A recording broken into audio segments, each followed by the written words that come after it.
আমার দয়াল মহানবী হজরত মুহাম্মদ সাল্লাল্লাহু আলাইহি সাল্লাতু ওয়াসসালাম তার হাদিসে ইমাম হাসান এবং হুসাইনকে আমার সন্তান বলেছেন।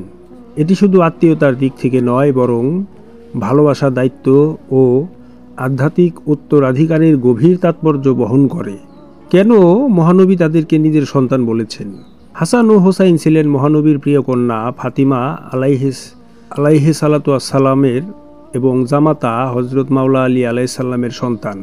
ইসলামী সমাজে এবং আরব রীতিতে নাতিদের নিজের সন্তান বলার রীতি ছিল প্রচলিত, কিন্তু নবীর এই উচ্চারণ কেবল সাংস্কৃতিক রীতি নয়, বরং এতে ছিল বিশেষ গুরুত্ব।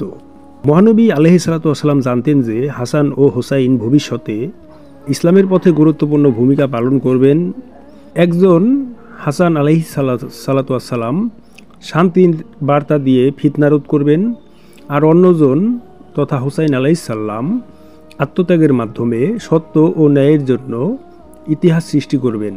তাদের এই বিশেষ গুণ ও চরিত্রের কারণে তিনি তাদেরকে তার আত্মার উত্তরসূরি হিসেবে বিবেচনা করেছেন।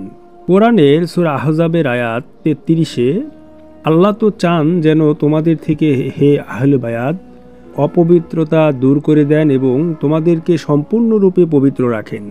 এই আয়াতে হাসান ও হুসাইনকেও আহলে বায়াত হিসেবে অন্তর্ভুক্ত করা হয়।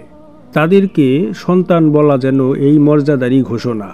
আবার কোরআনের সূরা আলে ইমরানের 61 নং আয়াত অনুযায়ী খ্রিস্টানদের সঙ্গে মুবাহিলার জন্য মহানবী আলাইহিস সালাতু ওয়াসসালাম যাদের নিয়ে গিয়েছিলেন তাদের মধ্যে ছিলেন হাসান, হুসাইন, ফাতিমা এবং আলী।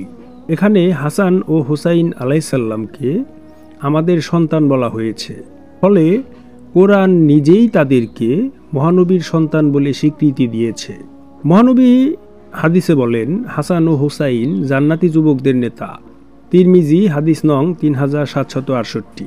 এই হাদিস থেকে বোঝা যায় যে মহানবী আলাইহিস সালাতু ওয়াসসালাম তাদের প্রতি শুধু পারিবারিক স্নেহই রাখতেন না, বরং তাদেরকে ভবিষ্যতের নেতৃত্বের প্রতীক হিসেবেও তুলে ধরেছেন।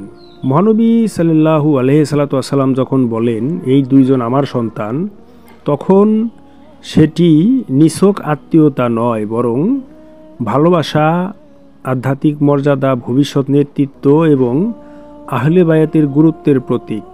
তার এই বক্তব্য ইসলামী চিন্তায় হাসান ও হুসাইনকে সর্বোচ্চ মর্যাদায় প্রতিষ্ঠিত করেছে।